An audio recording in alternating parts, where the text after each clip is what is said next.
अस्सलामुअलैकुम। इस्लाम one app install करने के बाद जब आप कोई भी सूरा कुरान सेक्शन से ओपन करते हैं तो आप देखेंगे कि हर सूरा के लिए बाय डिफ़ॉल्ट उसमें जो कुरान का जो लफ्ज़ी तर्जुमा है और बामुहावरा तर्जुमा है वो आपको यहाँ पे नज़र आ रहा होगा। अगर आप चाहते हैं कि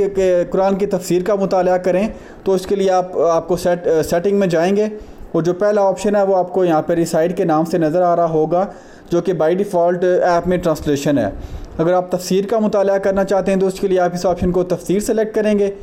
तो देखिएगा कि नीचे जो है वो तफसीर की एक रो नज़र आ रही होगी जिसमें इस ऐप में शामिल करदा तफासीर जो हैं वो आपको यहाँ पे नज़र आ रही होंगी और इसमें से आप जो भी तफसीर का मुताला करना चाहते हैं आप वो वहाँ से सिलेक्ट करेंगे। मसलन आप तफ़हीमुल कुरान का मुताला करना चाहते हैं, आप वहाँ से वो सिलेक्ट करेंगे और बैक जाके अभी आप जो भी सूरा ओपन करेंगे तो आप देखेंगे कि तफ़हीमुल कुरान आपको वहाँ पे तफसीर के मुताले में नज़र आना शुरू हो जाएगी,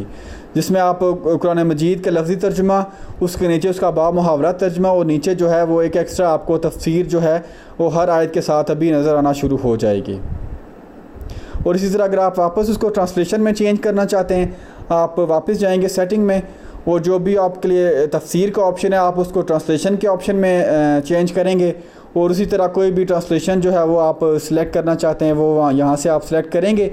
और वापस सूरा में आने से आप देखेंगे कि अभी आपको वापस वो ट्रांसलेशन दिखा रहा होगा और तफसीर आपको यहाँ पे नज़र नहीं आ रही होगी।